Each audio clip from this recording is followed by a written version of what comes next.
नमस्कार। आज पुणी थे आम नना रोसई को आपण मान स्वागत।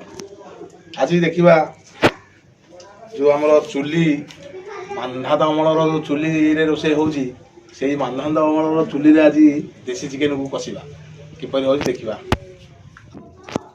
आज चिकेन जो सामग्री आमर रही कटा पियाज एवं मसला गुंड हलदी एवं आमर टमाटर किछि कोला रसुण एवं बट्टा अदा रसुण पेस्ट एवं आलू सामग्री रखाई।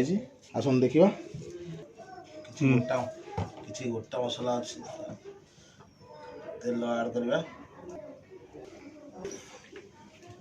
एकदम तेल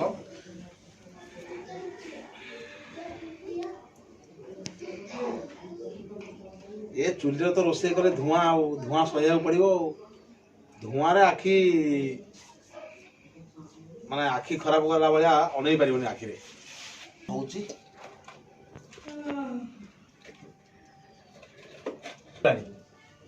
चुली रे आउ कहीं करना बुझले। तबे चुली रोसे करे ना कांदियाटा थय कांदी की रोसे करिया जहा चुली रोसे करिया सेया। तेल गरम हो गलानी बर्तमान किसी गोटा मसला दबा धनिया पत्ता लंका गुजराती दालचीनी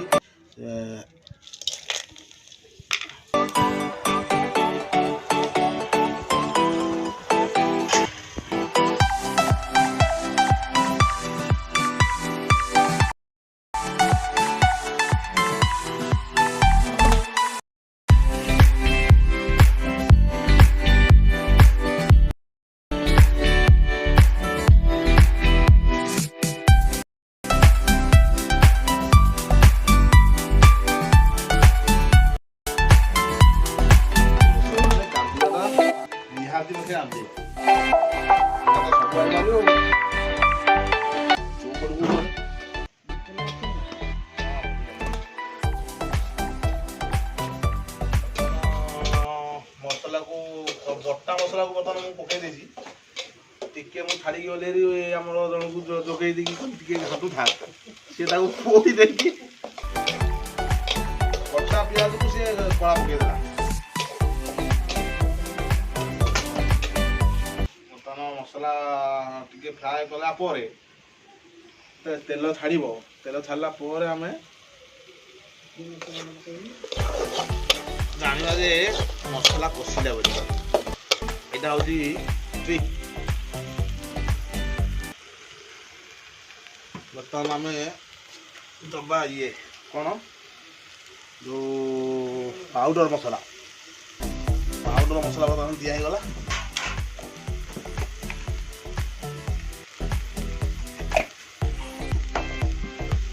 पाउडर मसला कलर पड़े आस सागे लंका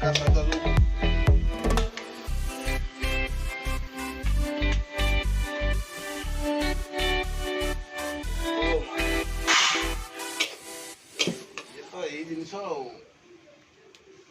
चुली जाल रोसे कर कलर बहुत बढ़िया कलर आसला।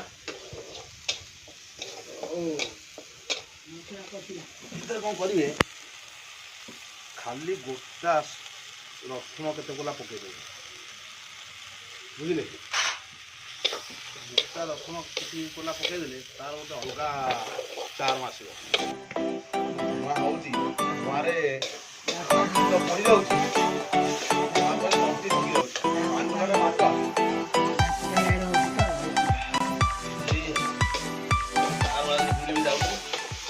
ये कर गोटे चार अलगा ये हूँ माने ओडिया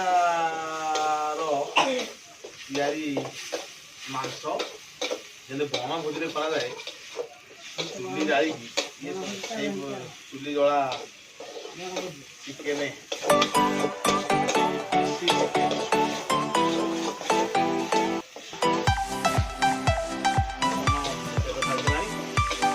आलू को आलू टे कषा आग ଆଳୁଟା କଷିଲେ ସିଝିଲା ପରେ ମାଂସ କଷିବା, କାହିଁକିନା ମାଂସଟା ତ ଫଟିକି ସିଝିବ, ସେ ଦେଶୀ ହଉ ବିଦେଶୀ ହଉ ଯାହା ହଉ। ସେ ଚୁଲିର ଯୋଉ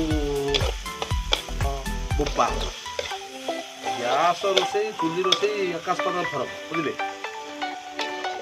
ଦର୍ଶକ ତ ଆମର ଚୁଲିରେ କେହି ରୋଷେଇ କରୁନଥିବେ ବୋଧ ହୁଏ,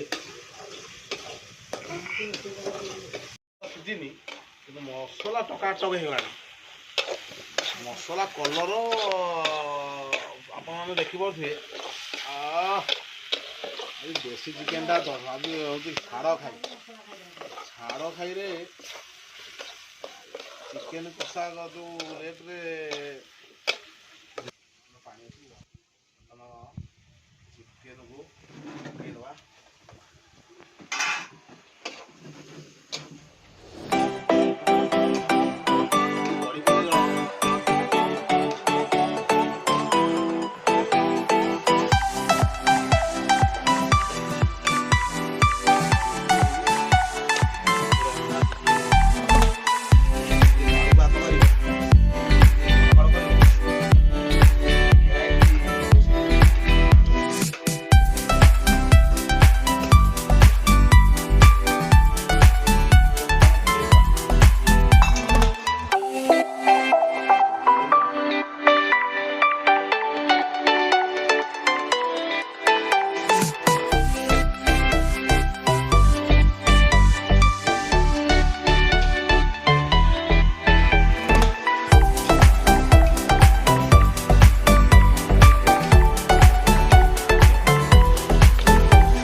ଗରମ ମସଲା ଦେଇକି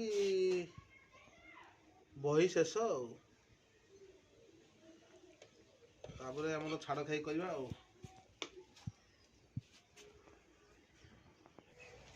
ଚିକେନ ହେଇଯାଇଛି, ଟିକେ ଗରମ ମସଲା ଆଡ୍ କରିବା।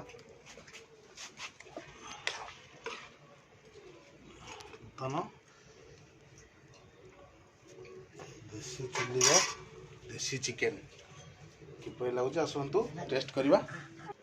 ଠିକ୍ ଅଛି ଦର୍ଶକ ବନ୍ଧୁ, ଆଜି ତ ଦେଶୀ ଚୁଲିର ଦେଶୀ ଚିକେନ ସରିଯାଇଛି। ପୁଣି ଆଉ ଥରେ ଆମର ନେକ୍ସଟ ଦେଖିବା ଆଉ କ'ଣ କରିକି ଆପଣମାନଙ୍କୁ ଦିଆଯିବ। ଏଇଟା କେମିତି ଲାଗିଲା ଆପଣଙ୍କୁ କମେଣ୍ଟ ମାଧ୍ୟମରେ ନିହାତି ଜଣାଇବେ। ରହୁଛି, ନମସ୍କାର।